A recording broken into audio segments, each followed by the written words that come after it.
Yo, what's up everybody? Welcome back to another video. Today we're going to be talking about something that I am extremely excited for in Battle for Azeroth, which is going to be the new Void Elf race. Okay, so I'm going to take you guys through all of the new racials, explain them, and try to give you a little bit more insight on how these racials can be used and why they were implemented in the first place.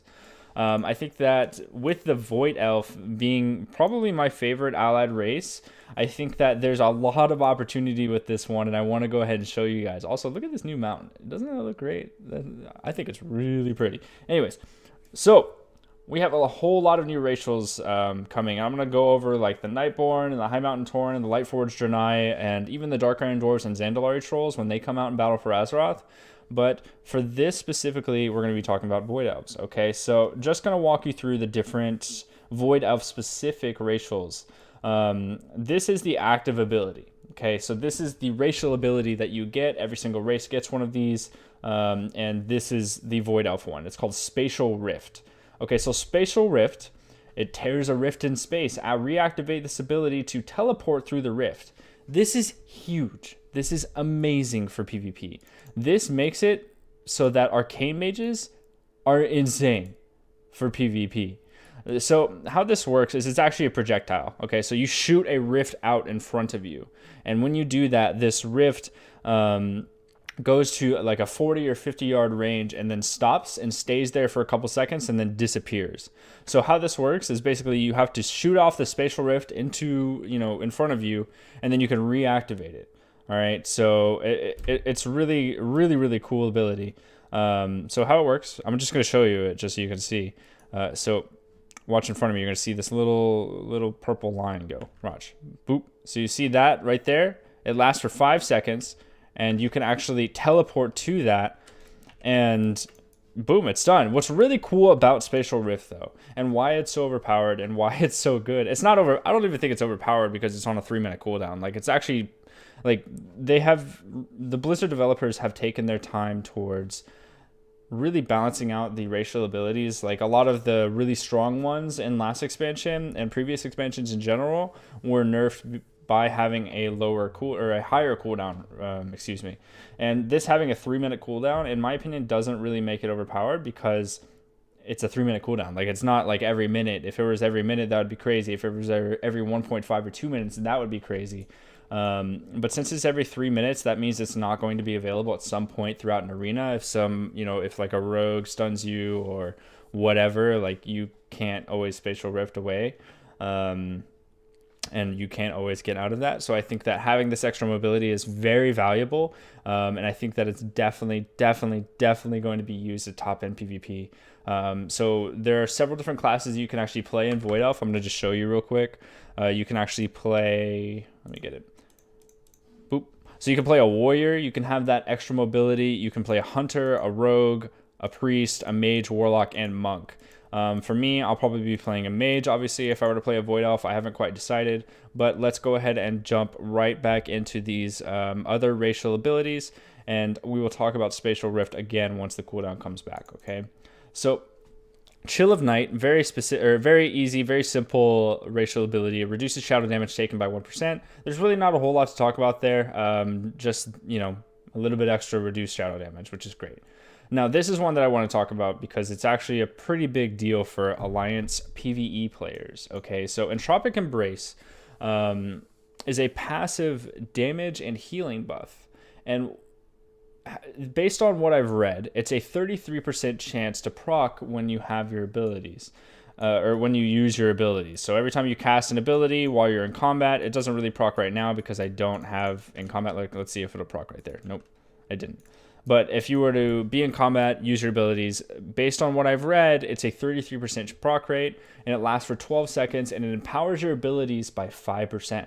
And it increases your damage, increases your healing by 5%. The reason why this is so important is because raiding and PvE in general has not been favored for the Alliance.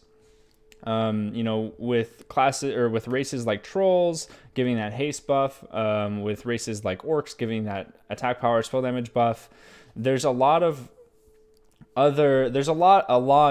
reasons why Horde is better for raiding or PvE in general than Alliance is.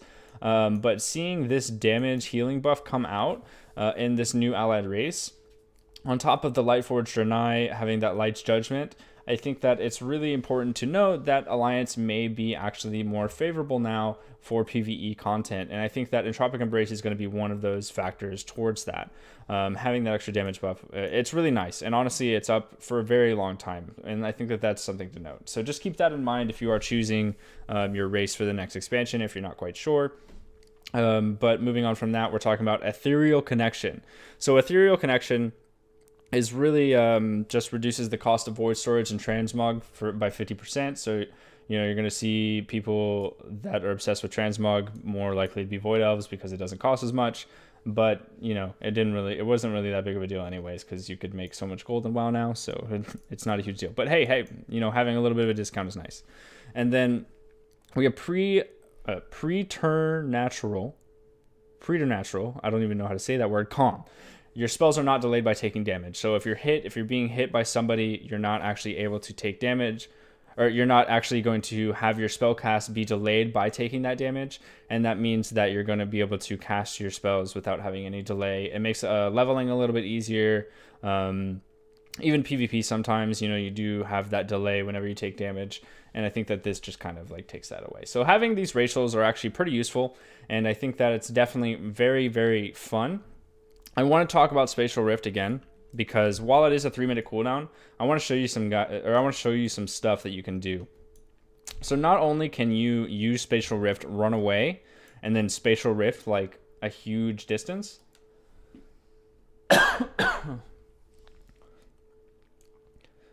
but you can also Spatial Rift through line of sight, and that's really important. So watch, I can actually Spatial Rift this way. I could jump off this cliff and then swim away, and then Spatial Rift super, super far, and also out of line of sight. Now that's really important because there's going to be a lot of healers, there's going to be a lot of mages or warlocks or whatever trying to kite away, and basically this Spatial Rift is going to be another tool in their arsenal in order to get away from other players as they're trying to survive. Not only can you do that from just a survivability standpoint, I think that this will be more of a defensive cooldown, but just saying, you can also use it offensively by doing crazy stuff like Spatial Rifting into a team to CC their healer. There's all sorts of things you can do. I'm actually not even sure if you can cast Spatial Rift while casting. Like, I don't know if you can reactivate it while casting, similar to what you can do with Shimmer or Displacement. Because if you can do that, that's pretty crazy. But I wouldn't imagine that you can. But overall, like, I think that Void Elf is a extremely viable race for the next expansion. It's something that I'm looking at to main myself. I'm not sure, I haven't made quite a decision yet, but I think that it's definitely interesting and definitely something I want to explore. But definitely let me know what you guys think down below in the comments. Are you going to be playing Void Elf? Is there another allied race you're looking towards playing? Let me know what you think, and also be sure to leave a like on this video before you head out, just to support the channel if you enjoyed this video. And you can subscribe to my channel for all sorts of Battle for Azeroth content coming very soon whenever the alpha is released. But thank you very much, guys, for watching, and I'll see you all tomorrow. Have a good one.